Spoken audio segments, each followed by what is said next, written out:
গাছগাছালি সবুজে আচ্ছাদিত সরু পাকা সড়কের পাশেই বালিয়াখোড়া গ্রামের দাসপাড়া মহল্লা।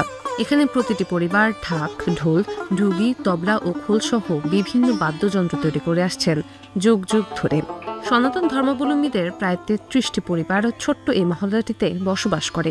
শ্রম, মেধা আর মননে এসব বাদ্যযন্ত্র তৈরি করে আসলেও পরিবারগুলোর ভাগ্যের তেমন কোনো পরিবর্তন হয়নি। তবু পূর্বপুরুষের আদি এ পেশা আজও ধরে রেখেছেন তারা। তবে কারিগররা বলছেন, আধুনিক বাদ্যযন্ত্রের ছোঁয়ায় ঢাকঢোল তৈরির পেশা এখন ধীরে ধীরে সংকটে পড়ছে। নতুন প্রজন্ম খুব একটা আগ্রহ দেখাচ্ছে না এই কাজে।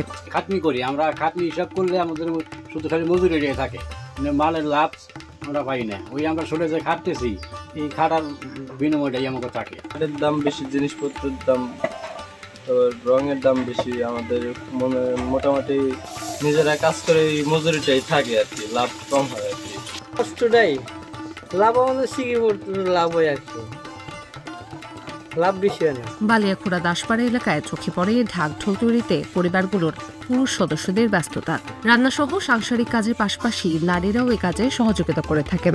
শুকনো গাছের খণ্ড থেকে কারিগরদের কেউ হাতুড় বাটাল দিয়ে ঢাক ও ঢোলের ফাঁপা আকৃতির অবকাঠামো তৈরি করছেন, কেউ তৈরি করা আকৃতিতে পালিশ ও রং করছেন, আবার কেউ তৈরি করা ফাঁপা আকৃতির দুই পাশে চামড়া লাগাচ্ছেন। কারিগরদের সঙ্গে আলাপ করে জানা যায়, ঢাকঢোল তৈরিতে আম, তাল, কাঁঠাল, মেহগনি, রেইনট্রি, করই, নিম ও ডোমরা গাছের কাঠ ব্যবহৃত হয়ে থাকে। এসব বাদ্যযন্ত্র তৈরির জন্য প্রথমে গাছের মোটা কাণ্ড বেছে নেওয়া হয়, কাঠ শুকিয়ে গড়ন দেওয়া হয় ফাঁপা আকৃতিতে। পরে তার দুই পাশে গরুর চামড়া টেনে বাঁধা হয় বাঁশ ও পাটের দড়ি দিয়ে। অন্যদিকে এক পাশে মোটা আর অন্য পাশে পাতলা গড়ন রাখাই ঢোলের বৈশিষ্ট্য। রেইনট্রি করই, আম গাছ, তারপরে আছে নিম গাছ, নোংরা গাছ, এই তৈরি 2-3 দিন লাগে শুকাইতে। শুকাইয়া আবার বাঁশের চাক্কা বানায় বা লোহার চাক্কা বানায়। চাক্কা বানায় পরে যেমন চামড়া ফিট করি, চামড়া ফিট করে দোয়াল দেওয়া টানা দিই।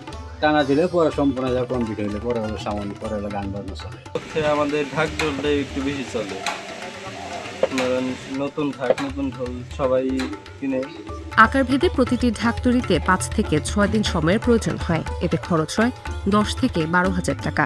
বিক্রি করে থাকেন 12 থেকে 15,000 টাকায়। আর ঢোল তৈরিতে 3 থেকে 4 দিন সময় লাগে এবং 7 থেকে 8,000 টাকা খরচ হয়ে থাকে।